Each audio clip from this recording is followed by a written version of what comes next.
Class 9th science का, that is structure of the atom. Atom का structure किस तरह से होता है। चैप्टर 3 में जैसे कि हमने देखा है कि एटम और मॉलिक्यूल्स जो होते हैं ये फंडामेंटल बिल्डिंग ब्लॉक्स होते हैं मैटर के, और एग्जिस्टेंस जो होता है डिफरेंट काइंड ऑफ मैटर का, ये बिकॉज ऑफ डिफरेंट एटम्स होता है जो कंस्टिट्यूट किए गए हैं उस मैटर में। और अब क्वेश्चन ये अराइज होता है कि एटम्स जो हैं या किस तरह से एटम्स बनते हैं किसी एलिमेंट के या वन एलिमेंट के, वो डिफरेंट कैसे होते हैं अदर एलिमेंट से। ये क्या एटम रियली इंडिविजिबल होते हैं, या प्रपोज जो किया था डाल्टन ने, जैसे डाल्टन ने प्रपोज किया है कि वो बहुत ही स्मॉलर कॉन्स्टिट्यूएंट होते हैं। एटम के अंदर की बात अगर करें तो एटम के अंदर क्या स्मॉलर कॉन्स्टिट्यूएंट्स हो सकते हैं, या एटम को और हम डिवाइड कर सकते हैं। तो हम ऐसे कुछ सवालों के जवाब आज इस चैप्टर में पढ़ने वाले हैं। हम सब एटॉमिक पार्टिकल्स के बारे में यहाँ पर देखेंगे और वेरियस मॉडल्स के बारे में जो प्रपोज किए गए हैं, ये एक्सप्लेन करने के लिए कि किस तरह से ये पार्टिकल्स को अरेंज किया जाता है एटम्स के अंदर।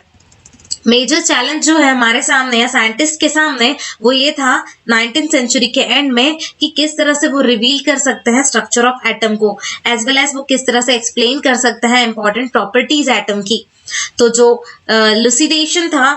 लिक्विडेशन जो था स्ट्रक्चर ऑफ एटम का, वो बेस किया गया था सीरीज ऑफ एक्सपेरिमेंट के ऊपर। फर्स्ट इंडिकेशंस जो था एटम के बारे में ये इंडिविजुअल वाला था कि एटम्स आर नॉट इंडिविजिबल, और ये स्टडी के बाद स्टैटिक इलेक्ट्रिसिटी और कंडीशन अंडर जिसमें इलेक्ट्रिसिटी जो थी वो कंडक्ट की गई डिफरेंट सब्सटेंसेस के थ्रू। अब हम देखेंगे चार्ज पार्टिकल मैटर के अंदर किस तरह से होते हैं। तो ये चीज को अंडरस्टैंड करने के लिए, नेचर ऑफ चार्ज पार्टिकल्स को देखने के लिए मैटर के अंदर हमें कुछ एक्टिविटी एक दी है, ये परफॉर्म करनी है। जैसे हम कहते हैं कोम जो होता है ड्राई हेयर के ऊपर आप चला के देखिए तो आप देखेंगे कि अट्रैक्ट करता है स्मॉल पीस ऑफ पेपर को। रब कीजिए ग्लास रॉड को सिल्क क्लॉथ के ऊपर, या ब्रिंग कीजिए उस रॉड को, उसके बाद में जैसे आपने रब किया है उसके बाद में आप उसे ब्रिंग कीजिए एक उस रॉड को इन्फ्लेटेड बलून के पास, तो क्या आप ऑब्जर्व करेंगे, ये आपको देखने को मिलेगा। और ये एक्टिविटीज से आप कंक्लूड कर सकते हैं कि जब दो ऑब्जेक्ट्स को आप रब करते हैं तो इलेक्ट्रिकली चार्ज बन जाती हैं वो दोनों बॉडीज। और जहां पर ये चार्ज फॉर्म होता है ये कैसे होता है और ये कहां से आता है, तो ये क्वेश्चन के आंसर्स हमें पता चलेंगे, या ये हमें बताते हैं कि एटम जो होता है वो डिविजिबल हो सकता है और चार्ज पार्टिकल कंसिस्ट करता है। बहुत सारे साइंटिस्ट ने कंट्रीब्यूट किया था इस चीज को रिवील करने के लिए, या इस बात को खोजने के लिए बहुत ट्राई किया था कि presence of charge particle atom के अंदर होते हैं। और ये नोन किया गया 1900 में, मतलब 1900 सेंचुरी में कह सकते हैं 1900 में, कि एटम जो है वो सिंपल नहीं होता, इंडिविजिबल पार्टिकल होता है पर कंटेन करता है एटलीस्ट वन सब एटॉमिक पार्टिकल। और इलेक्ट्रॉन जो है उसे आइडेंटिफाई किया था जे थॉमसन ने, और उसके बाद भी इलेक्ट्रॉन जो है वो आइडेंटिफाई किया गया ई गोल्डस्टेन ने 1886 में, और डिस्कवर किया था प्रेजेंस ऑफ न्यू रेडिएशंस भी। उन्होंने बताया था कि इसके अंदर न्यू रेडिएशंस भी होते हैं एक गैस डिस्चार्ज के अंदर, जिसे हम कैनल रेज भी कह सकते हैं। ये रेज जो होती हैं पॉजिटिवली चार्ज रेडिएशंस होती हैं जो अल्टीमेटली हमें डिस्कवरी ऑफ अनदर सब एटॉमिक पार्टिकल की तरफ ले जा रही है। और ये सब एटॉमिक पार्टिकल जो हैं ये भी चार्ज होते हैं और इक्वल होते हैं मैग्नीट्यूड में, पर अपोजिट होते हैं उसकी साइन में जहां पर वो इलेक्ट्रॉन है ना। उसके बाद में जो मास होता है वो अप्रोक्सीमेटली 2000 टाइम्स ज्यादा होता है, या उस 2000 गुना होता है जिसका कह सकते हैं इलेक्ट्रॉन के मास से। अगर हमें दिया गया given name of the proton general की बात अगर हम करें कि इलेक्ट्रॉन जो है रिप्रेजेंट किया जाता है ई नेगेटिव से, वाइल प्रोटॉन को पी पॉजिटिव से हम डिनोट करते हैं। मास ऑफ प्रोटॉन जो है उसे ऐसा कंसिडर किया है कि 1 यूनिट है और उसका चार्ज हम +1 लिया जाता है या कंसिडर करते हैं। मास ऑफ इलेक्ट्रॉन कंसिडर किया जाता है नेग्लिजिबल और उसका चार्ज -1 कंसिडर होता है। ये बहुत ही मतलब बिल्कुल ऐसा होता है जैसे एटम जो कंपोज किए गए हैं वो प्रोटॉन और इलेक्ट्रॉन से किए गए हैं। म्यूचुअली बैलेंसिंग उनके चार्जेस को करने के लिए हमें प्रोटॉन और इलेक्ट्रॉन दोनों लेने पड़ते हैं या कंसिडर किए जाते हैं। और ये अपीयर करता है कि प्रोटॉन्स जो है वो इंटीरियर होता है एटम का, वहीं पर अगर इलेक्ट्रॉन की बात करें तो वो हम इजीली पील्ड ऑफ कर सकते हैं, बट प्रोटॉन को आप पील ऑफ नहीं कर सकते। और सबसे बड़ा क्वेश्चन जो हमारे सामने ये है कि किस तरह के पार्टिकल्स या जो स्ट्रक्चर होता है पार्टिकल्स का एटम का वो किस तरह से फॉर्म होता है। तो इस क्वेश्चन का आंसर भी हम यहाँ पर फाइंड आउट करेंगे। स्ट्रक्चर ऑफ एटम की बात करें तो हमने जैसे देखा था डाल्टन्स एटॉमिक थ्योरी में चैप्टर 3 में कि जिसने हमें बताया था कि एटम जो है इंडिविजिबल और इंडिस्ट्रक्टिबल होता है, पर discovery of two fundamental particles जो थी जैसे इलेक्ट्रॉन और प्रोटॉन का जब हमने खोज किया है, डिस्कवरी की इनसाइड द एटम, तो इसके कारण ये पता चला कि फेलियर हो गया है हमारे डाल्टन एटॉमिक थ्योरी का, क्योंकि डाल्टन ने कहा था कि एटम जो है वो डिवाइड नहीं होते, पर हमारी जो डिस्कवरी थी इलेक्ट्रॉन और प्रोटॉन की, उनके होने से ये पता चला कि एटम के अंदर भी सब एटॉमिक पार्टिकल्स होते हैं। और इसी के बाद में इसे कंसिडर किया गया कि ये जानना बहुत जरूरी है कि इलेक्ट्रॉन और प्रोटॉन जो है वो किस तरह से अरेंज किए जाते हैं एटम्स के अंदर। और ये चीज को एक्सप्लेन करने के लिए बहुत सारे साइंटिस्ट ने अलग अलग तरह के मॉडल्स बनाए। जे थॉमसन ये फर्स्ट इंसान थे या फर्स्ट पर्सन थे जिन्होंने प्रपोज की थी ये मॉडल को स्ट्रक्चर ऑफ एटम को शो करने के लिए। अब हम देखेंगे थॉमसन का मॉडल कैसा था। तो थॉमसन ने प्रपोज किया था मॉडल एटम का, बिल्कुल वो सिमिलर था क्रिसमस के पुडिंग की तरह, जो क्रिसमस पे आप पुडिंग बनाते हैं उस तरह दिखने में था। इलेक्ट्रॉन्स जो है एक स्फीयर पे एक पॉजिटिव चार्ज की तरह होते हैं, जैसे कि करंट, जैसे ड्राई फ्रूट्स आप देख सकते हैं कि ड्राई फ्रूट्स आपको देखने को मिलती हैं क्रिसमस पुडिंग के ऊपर।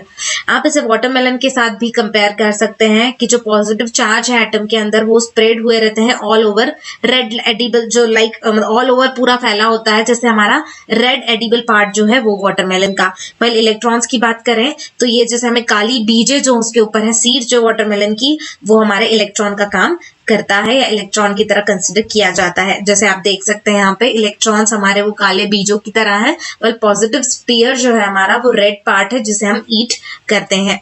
ये थॉमसन का मॉडल था एटम का। अब हम देखेंगे जे थॉमसन के बारे में। जे थॉमसन 1856 से 1940 तक रहे।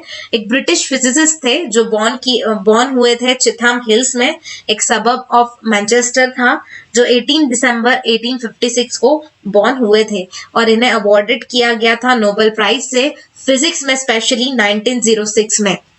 उनके वर्क के लिए जो उन्होंने वर्क किया था, वर्क में उन्होंने डिस्कवरी की थी इलेक्ट्रॉन्स की, उसके लिए उन्हें नोबेल प्राइज मिला गया था।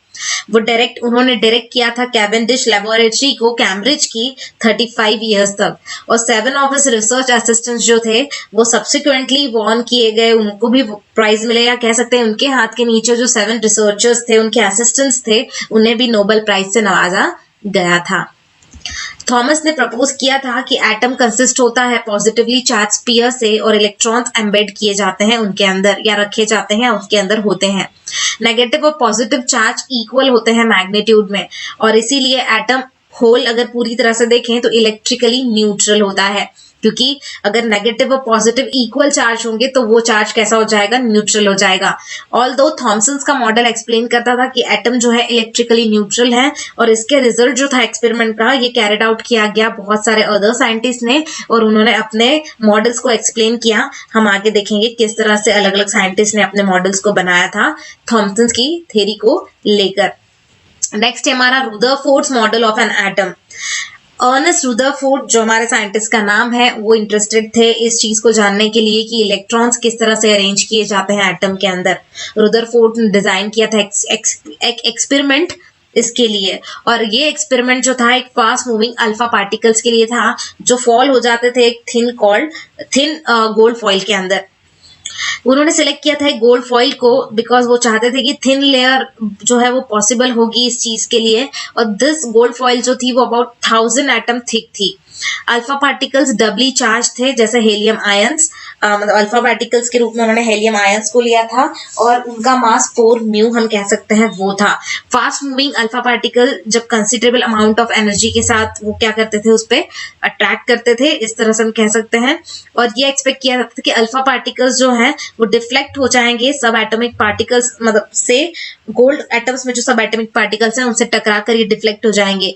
तो कुछ अल्फा पार्टिकल्स जो थे वो बहुत हैवियर थे प्रोटॉन्स के कंपैरिजन में, और उन्होंने एक्सपेक्ट नहीं किया था कि इतना बड़ा डिफ्लेक्शन उन्हें देखने को मिलेगा।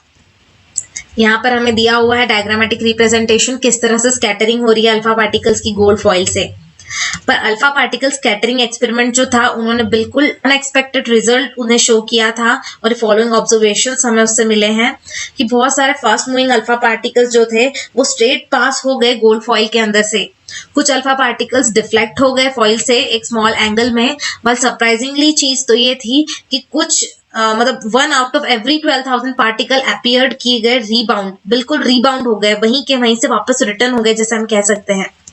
अदर वर्ड्स में देखें रुदरफोर्ड को तो इसका रिजल्ट ये था कि ऑलमोस्ट जो इनक्रेडिबल चीज एक उन्हें देखने को मिली कि फायर अगर आप करते हैं 15 इंच एक शेल को एक पीस ऑफ टिश्यू पेपर पे तो वो रिटर्न आपके पास आएगा और आपको हिट करेगा। ये चीज इसके रुदरफोर्ड के मॉडल में इनके हमें पता चली। ई रुदरफोर्ड 1871 से 1937 तक रहे और ये बॉर्न हुए थे एक स्प्रिंग ग्रोव में 30 अगस्त 1871 को और उन्हें कहा जाता था या उन्हें जाना जाता था फादर ऑफ न्यूक्लियर फिजिक्स के नाम से। वो फेमस थे उनके वर्क के लिए रेडियो एक्टिविटी के और डिस्कवरी की थी उन्होंने न्यूक्लियस की एटम के अंदर गोल्ड फॉइल के साथ एक्सपेरिमेंट करके और उन्हें नोबेल प्राइज भी मिला था केमिस्ट्री में 1908 में। अब हम देखते हैं या सोचते हैं इस बारे में कि एक्टिविटी जो थी एक ओपन फील्ड एक्टिविटी अगर करें हम इस चीज को अंडरस्टैंड करने के लिए और अंडरस्टैंड करने के लिए इसके इम्प्लीकेशंस को इस एक्सपेरिमेंट के, तो आपने एक चाइल्ड को आपको खड़ा करना है फ्रंट ऑफ वॉल पे और उनकी आईज को उसके आपको क्लोज करना है और उसे स्टोन्स जो है उसे सामने वॉल पर फेंकने के लिए आपको कहना है, थ्रो करने के लिए कहना है। तो वो जितने बार उस स्टोन को स्ट्राइक करेगा उस वॉल के ऊपर उसे उस चीज का साउंड सुनाई आएगा और ये रिपीट करना है आपको ये एक्टिविटी को 10 टाइम्स तक, वो जब तक उसकी साउंड जो है उसे सुनाई आते रहेगा जितने बार वो उस वॉल के ऊपर जो स्टोन है उसे स्ट्राइक करेगा। पर अगर आप ब्लाइंड फोल्डेड चाइल्ड को मतलब जिसके आंख में पट्टी है ऐसे चाइल्ड को आप थ्रो करने को बोलेंगे स्टोन, लेकिन आपको किस पे स्टोन थ्रो करना है, वॉल के ऊपर ना करके एक वायर फेंसिंग के ऊपर करना है, तो बहुत सारे स्टोन्स जो हैं आपको वो फेंसिंग को हिट किए बिना ही नीचे गिर जाएंगे और जो नीचे गिर जाएंगे बिना हिट किए उसकी आवाज आपको नहीं आएगी। तो ये चीज किसकी वजह से हुई, क्योंकि फेंसिंग के बीच में गैप बहुत ज्यादा थी जिसके कारण स्टोन जो है वो पास हो गया उनके बीच में से और उसकी आवाज आपको सुनाई नहीं आई। तो इसी तरह की एक चीज जो है सिमिलरली रीजनिंग यहाँ पर था कि रुदरफोर्ड ने कंक्लूड किया कि अल्फा पार्टिकल स्कैटरिंग एक्सपेरिमेंट के थ्रू उन्हें क्या पता चला। सबसे पहली चीज कि बहुत सारी स्पेसेस जो है इनसाइड द एटम वो एम्प्टी है और बिकॉज ऑफ अल्फा पार्टिकल उसमें से पास हो गए और गोल्ड फॉइल को डिफ्लेक्ट नहीं कर पाए। बहुत फ्यू पार्टिकल ऐसे थे जो डिफ्लेक्ट हो गए उनके पाथ से, इंडिकेट करके कुछ positive charge of an atom और ऑक्यूपाई कर ली बहुत ही लिटिल स्पेस को। और बहुत ही small fraction of alpha particle जो था वो डिफ्लेक्ट हुआ 180 डिग्री से। ये इंडिकेट करता है कि जितने पॉजिटिव चार्ज थे और मास ऑफ गोल्ड एटम थे वो कॉन्सेंट्रेट हो गए वेरी स्मॉल वॉल्यूम में एटम के अंदर ही। और इस डेटा से उन्होंने एक चीज कैलकुलेट की कि रेडियस ऑफ न्यूक्लियस जो होती है वो अबाउट 10⁵ टाइम्स लेस होती है as compare to radius of atom. और इस बेसिस के या इस एक्सपेरिमेंट के बेसिस पे रुदरफोर्ड ने पुट किया था न्यूक्लियर मॉडल को, अपने न्यूक्लियर मॉडल ऑफ एटम को आगे, और ये फॉलोइंग फीचर्स थे उस मॉडल के। उन्होंने बताया था कि पॉजिटिवली चार्ज सेंटर होता है एटम का और इसी को न्यूक्लियस कहा जाता है और जितने भी nearly all mass of the atom जो है वो रिसाइड किया जाता है न्यूक्लियस के अंदर। इलेक्ट्रॉन रिवॉल्व करता है अराउंड द न्यूक्लियस एक वेल डिफाइंड ऑर्बिट के अंदर और साइज ऑफ न्यूक्लियस जो होता है वो बहुत ही स्मॉल होता है as compare to size of atom. पर कुछ ड्रॉबैक्स थे रुदरफोर्ड मॉडल के, वो हम देखेंगे कि ऑर्बिटल रिवोल्यूशन जो था इलेक्ट्रॉन का वो एक्सपेक्ट किया जा रहा था कि वो स्टेबल होगा, क्योंकि कोई भी पार्टिकल अगर सर्कुलर ऑर्बिट में मूव कर रहा है एक्सेलरेशन में आ जाएगा अगर सर्कुलर ऑर्बिट में है तो, और ड्यूरिंग एक्सेलरेशन चार्ज पार्टिकल जो है वो एनर्जी को रेडिएट करते हैं और ये रिवॉल्विंग इलेक्ट्रॉन जो है वो एनर्जी लूज कर रहे थे और फाइनली फॉल हो रहे थे न्यूक्लियस के अंदर। अगर ये चीजें इसी तरह चलती रही तो एटम जो है वो हाईली अनस्टेबल हो जाएगा और मैटर जो है एग्जिस्ट नहीं हो सकता अगर कोई भी चीज स्टेबल नहीं है तो, या एटम स्टेबल नहीं है तो, क्योंकि हम जानते हैं कि एटम्स जो है वो क्वाइट स्टेबल होते हैं, तो इसमें ये चीज नहीं हो पा रही थी। अब हम देखेंगे अपने अगले साइंटिस्ट का मॉडल जो है Bohr's atomic model, Bohr's model of atom. तो अब हम इस चीज को ओवरकम करने के लिए ये जो हमने रुदरफोर्ड केस में जो हमने चीजें देखी थी कि कौन से ओवरकम करनी थी चीजें, उस चीजों को ओवरकम करने के लिए नया जो मॉडल है वो बनाया गया, ये रेज किया गया। नेल बोर ने किया था अपने आगे इस चीज को, पोस्टुलेट्स कुछ उन्होंने बताया थे मॉडल के। पहली चीज ये थी कि सर्टन स्पेशल ऑर्बिट जो है, जिन्हें हम डिस्क्रीट ऑर्बिट्स कहते हैं इलेक्ट्रॉन के, वो अलाउ किए गए इनसाइड द एटम। और जब रिवॉल्व किए जाते हैं डिस्क्रीट ऑर्बिट में किसी भी चीज को, या इलेक्ट्रॉन्स रिवॉल्व होते हैं, तो एनर्जी को रेडिएट नहीं करते।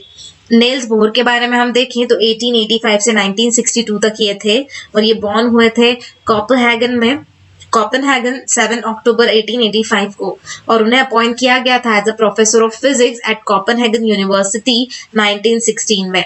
उन्हें नोबेल प्राइज भी मिला गया था उनके वर्क के लिए जो उन्होंने किया था स्ट्रक्चर ऑफ एटम के लिए 1922 में।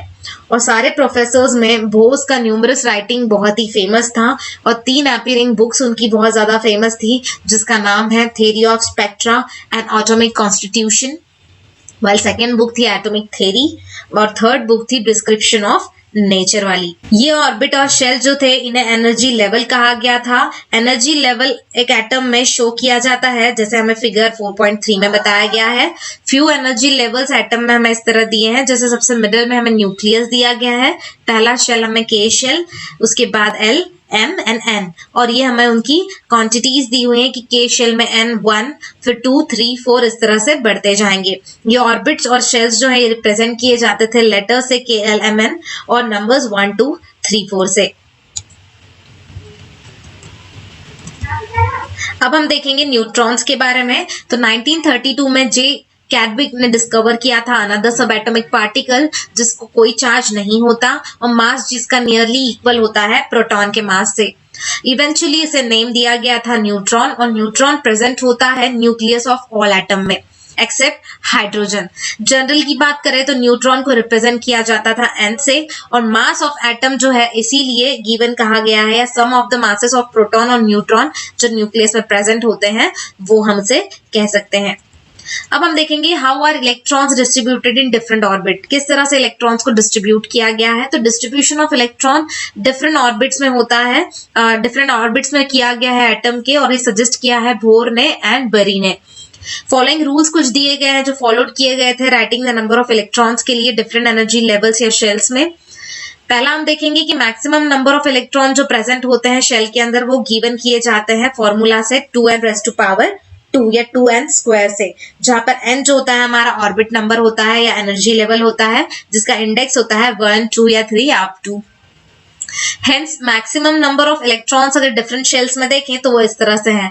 फर्स्ट ऑर्बिट या के शेल की बात करें तो वो 2 × 1² दैट इज 2 रहेगा। सेकेंड ऑर्बिट में मतलब एल शेल में 2 × 2⁻² दैट इज 2 का स्क्वायर 8 रहेगा, वाइल 2 का स्क्वायर 4 × 2 दैट इज 8 रहेंगे। थर्ड ऑर्बिट में एम शेल में 2 × 2 का क्यूब जिसे हम कह सकते हैं, 3 का क्यूब, क्योंकि हमारे नंबर्स हम एक एक करके बढ़ा रहे हैं n की वैल्यूज, तो 3 का स्क्वायर दैट इज 9 और +2 9 × 2 दैट इज 18। इस तरह से ये चीजें बढ़ते जाएंगी। मैक्सिमम नंबर ऑफ इलेक्ट्रॉन्स जो अकोमोडेट किए जाएंगे आउटर मोस्ट ऑर्बिट में वो होंगे 8। इलेक्ट्रॉन्स को अगर अकोमोडेट नहीं किया जा रहा है गिवन शेल में, नहीं लिया जाएगा अगर इनर शेल जो है वो फील हो चुका है तो, और इसीलिए ये शेल्स जो है फील किए जाते हैं step wise. Atomic structure of first 18 element जो है वो सिस्टमैटिकली शो किया गया है फिगर 4.4 में, वो हम देखेंगे अभी यहाँ पर। जैसे आप देख सकते हैं हाइड्रोजन का एक है, मतलब हमारे पहले शेल में एक एटम हमने दे दिया है। वाइल उसके बाद हम लिथियम की बात करें, लिथियम में 3 होते हैं, तो पहले शेल में 2, उसके बाद 1, फिर उसके बाद में लिथियम, बेरिलियम, बोरॉन, कार्बन, इस तरह से सारे 18 एलिमेंट्स दिए हुए हैं। आप देख सकते हैं कि पहले वाले शेल में सिर्फ 2 एटम्स दिए गए हैं, पहले वाले शेल में आउटरमोस्ट शेल में एटम के आउटरमोस्ट शेल में हमें कितने हैं तो 2 है, उसके बाद में 8 है, ऐसे ऐसे करते करते आगे ये बढ़ने वाली चीजें है। अब हमें एक और चीज यहाँ पर दी हुई है एक्टिविटी, जिसमें हमें स्टैटिक एटॉमिक मॉडल जो है वो डिस्प्ले कर रहा है इलेक्ट्रॉनिक कॉन्फ़िगरेशन को फर्स्ट 18 एलिमेंट्स के। और ये कंपोजिशन ऑफ एटम जो है जिसमें फर्स्ट 18 एलिमेंट्स हैं ये हमें 4.1 में दिया हुआ है। अब हम वैलेंसी की बात करते हैं तो हम जानते हैं कि इलेक्ट्रॉन्स जो होते हैं ये हमें इलेक्ट्रॉन्स जो दिए हैं एटम के वो अरेंज किए जाते हैं डिफरेंट शेल्स या ऑर्बिट्स में, और इलेक्ट्रॉन जो प्रेजेंट होते हैं आउटरमोस्ट शेल में कोई किसी भी एटम के उसे उसके वैलेंस इलेक्ट्रॉन कहते हैं।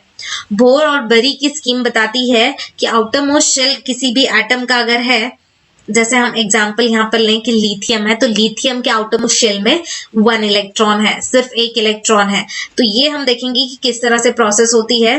तो ये जो है वैलेंस इलेक्ट्रॉन अकोमोडेट करते हैं मैक्सिमम 8 इलेक्ट्रॉन्स हमारे आउटरमोस्ट शेल में होना चाहिए, और ये ऑब्जर्व किया जाता है आपका जिस भी एटम का जो आउटरमोस्ट शेल है उसमें 8 इलेक्ट्रॉन्स अगर हैं तो वो हमें अकोमोडेट करता है, मैक्सिमम 8 होता है। और ये ऑब्जर्व किया जाता है कि एटम ऑफ एलिमेंट जो है वो कंप्लीटली फील होना जरूरी है। अगर 8 इलेक्ट्रॉन है तो हम कह सकते हैं कि उसने अपने ऑक्टेट को कंप्लीट किया है। अदर वर्ड्स अगर बात करें तो हम कंबाइन करते हैं कैपेसिटी को, या वैलेंसी अगर 0 है तो वो लाने की कोशिश करते हैं। इनर्ट एलिमेंट जो होते हैं जैसे हेलियम एटम जो है यहाँ पे मैं दिया है कंपोजिशन, उसमें नेम ऑफ एलिमेंट में हाइड्रोजन बात करें तो एटॉमिक नंबर 1 है, नंबर ऑफ इलेक्ट्रॉन 1 है, प्रोटॉन 1 है, डिस्ट्रीब्यूशन सिर्फ के शेल में आएगा, वैलेंसी 1 है। हीलियम 2 एटॉमिक नंबर है, प्रोटॉन 2 है, न्यूट्रॉन 2 है, इलेक्ट्रॉन 2 है, वाइल के में ही आएगा ये भी, तो ये भी 2 है लेकिन वैलेंसी इसकी 0 है क्योंकि के शेल की वैलेंसी कितनी है 2 है। के शेल में कोई भी 2 इलेक्ट्रॉन आ सकते हैं। हमारा पहला शेल के है जिसकी कैपेसिटी सिर्फ 2 इलेक्ट्रॉन्स की है, तो हेलियम ने वो 2 इलेक्ट्रॉन्स कंप्लीट किए हैं, मतलब उसका ऑक्टेट कैसा है कंप्लीट है, इसलिए उसकी वैलेंसी 0 है। इस तरह से आप देख सकते हैं आगे आगे। जैसे हम कार्बन की बात करें, कार्बन के एटॉमिक नंबर है 6, इलेक्ट्रॉन प्रोटॉन न्यूट्रॉन 6 है, तो के शेल में पहले तो 2 एटम आ गए क्योंकि के में सिर्फ 2 की कैपेसिटी है, एल में 8 की कैपेसिटी है, तो बचे हुए सारे हमने कहाँ डाल दिए एल में डाल दिए। लेकिन अगर पहले वाले में 2 दिए हैं तो बचे कितने हैं, 6 में से 2 गए तो 4 बचे हैं। अब 4 और एल की कैपेसिटी है 8 की, मतलब अभी स्टिल उसके पास में 4 इलेक्ट्रॉन्स आ सकते हैं, इतनी कैपेसिटी है, तो 4 क्या होगी इसकी वैलेंसी हो गई। इस तरह से आप वैलेंसी निकाल सकते हैं। कोई भी 2 इलेक्ट्रॉन्स आउटरमोस्ट शेल में अगर हैं, अदर एलिमेंट्स जो हैं एटम के वो 8 इलेक्ट्रॉन और आउटरमोस्ट शेल में 8 होना जरूरी है, जैसा मैंने आपको बताया था। कंबाइनिंग कैपेसिटी ऑफ एटम जो होते हैं अदर एटम्स के, वो टेंडेंसी के साथ रिएक्ट करते हैं, मतलब उनकी टेंडेंसी जो है वो रिएक्ट करती है ताकि वो मॉलिक्यूल्स फॉर्म कर सके एटम्स के साथ सेम और डिफरेंट एलिमेंट्स के, और इसीलिए एक्सप्लेन किया गया है ये attempt to attain a fully filled outermost shell को। आउटरमोस्ट शेल जो होता है उसमें 8 इलेक्ट्रॉन्स होते हैं, इसीलिए उसे कहते हैं कि उसने पजेस किया है एक ऑक्टेट को। एटम्स जो रिएक्ट करते हैं, जैसे वो अपने ऑक्टेट को अचीव करने के लिए क्या करते हैं, या तो शेयर करते हैं, गेन करते हैं, लूज करते हैं इलेक्ट्रॉन्स को, और ये number of electrons gain lose और शेयर जो करते हैं ताकि वो अपने ऑक्टेट को पूरा कर सकें और स्टेबल हो सकें। डायरेक्टली कंबाइन करते हैं कैपेसिटी ऑफ एलिमेंट को, और ये वैलेंसी ही होती है जो डिस्कस की थी हमने इसके पहले। For example hydrogen lithium sodium के पास में 1 इलेक्ट्रॉन होता है उनके आउटरमोस्ट शेल में, इसलिए उन्हें अगर अपने आप को स्टेबल करना है तो या तो वो 1 इलेक्ट्रॉन को वहां से निकाल दें उनके आउटरमोस्ट शेल से, या आउटरमोस्ट शेल को पूरे 8 इलेक्ट्रॉन के साथ भर लें।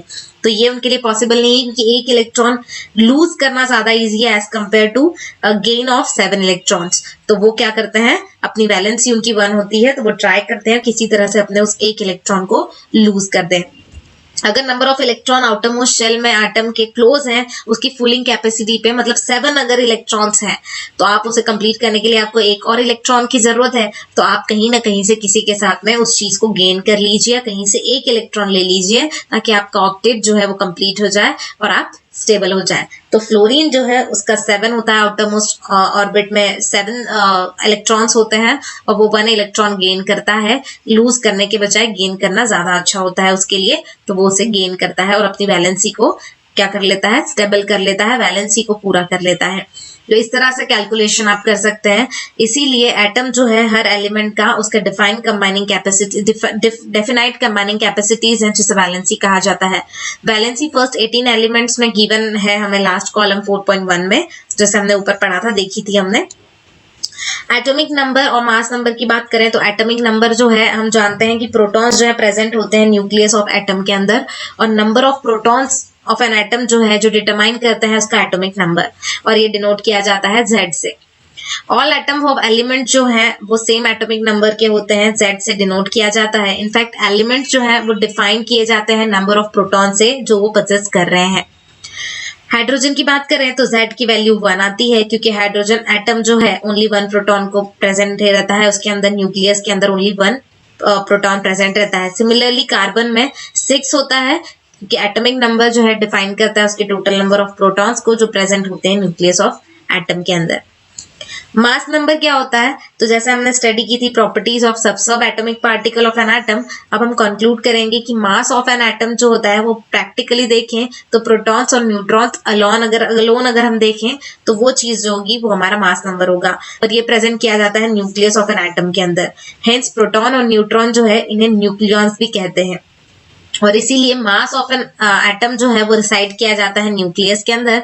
फॉर एग्जाम्पल अगर हम देखें कि मास ऑफ कार्बन 12 म्यू है बिकॉज 6 प्रोटॉन है और 6 न्यूट्रॉन है, तो उनकी एडिशन हमारी आई है 12। सिमिलरली मास ऑफ एल्यूमिनियम की बात करें तो वो 27 है जिसमें 13 प्रोटॉन है और 14 न्यूट्रॉन है। तो मास नंबर डिफाइन किया जाता है sum of the total number of proton and neutron present in nucleus of an atom.